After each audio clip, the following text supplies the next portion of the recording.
She noticed everything about him, but she didn't tell this to anyone, especially not Desiree. This life wasn't real. If Blake knew who she truly was, he would send her out of the office before she could even pack her things. But what had changed about her? Nothing, really. She hadn't adopted a disguise or even a new name. She'd walked in a colored girl and left a white one. She had become white only because everyone thought she was. That's just a bit from this novel, The Vanishing Half by Brit Bennett. So, as I mentioned this in an earlier video, I've been working on this since January of this year, and I've just been distracted by so many other things that I just haven't been able to get to it. But I wanted to finish it before the year was out, so I finally did, and I'm really glad I did because I loved this book. So this is about it's a multi-generational story about two black sisters named Stella and Desiree, who grow up in this town in Louisiana called Mallard, which is populated pretty much exclusively by light-skinned black people, and darker black people are sort of looked down upon. And through a series of circumstances, the sisters split apart and live separate lives. Desiree continues to live in Mallard and in the Louisiana area, sort of living as a black woman. But fairly soon, Stella discovers that she can pass as a white woman, and so she decides to embrace sort of this new life and to live as a white woman. She marries a white man. She ends up even giving birth to a white daughter. And it's just kind of about how both of these, both sisters' lives pan out, following not only their lives as they grow up and become adults, but as they become parents, and then it follows their children. And so through this sort of multi-generational story, it talks about sort of colorism, of passing.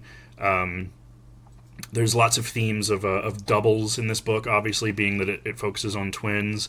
There's a lot of stuff about living double lives and things, because not only does this book discuss the double lives that Stella is leading as a black woman pretending to be a white woman, but it goes into the double lives that everyone in the story leads.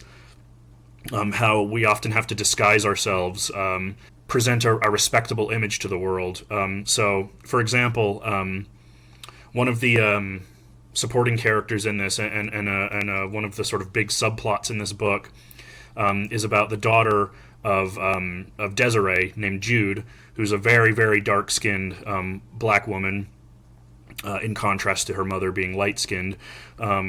She's already kind of born in sort of outside of the world, even before she sort of understands what it means to be a black woman, you know what I mean? And then in college, she meets a guy named Reese, who's sort of, a down-home, good old boy, cowboy type, and he turns out to be a trans man. And a big part of the storyline in this book is about his journey of transition, and sort of living his life.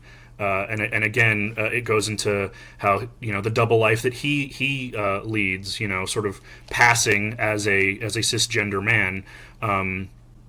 There's so many things like that about double lives and the lies that we tell to sort of keep going in the world. And yeah, I just thought it was a fascinating book. It covers a lot of ground in a very short amount of time. This is only about 340 pages, but it follows multiple characters over several decades. And but yeah, the main sort of thrust of the book is especially around Stella and the lies that she's sort of enfolded over the years and told herself, to the point where this feels more like her real life than the one she was born into, that kind of thing. And I just thought it was just very powerful. A lot of fascinating things to say about sort of colorism and racial identity. I just thought it was a fascinating book. There's so many different characters in here, children of the two twins. There's a bounty hunter named Early who's really fascinating. All the characters are so well developed and fascinating, and it builds up suspense in a way, because you're sort of waiting for this like house of cards to come crashing down, and not really knowing sort of when and where and how that's going to happen, and just I don't know. I'm rambling, and this is not a very structured review. I took notes for this, but this is a fucking mess. But I wanted to make a video about this because I've been reading it for so long, and I finally finished it, and I'm really glad I did because I loved it.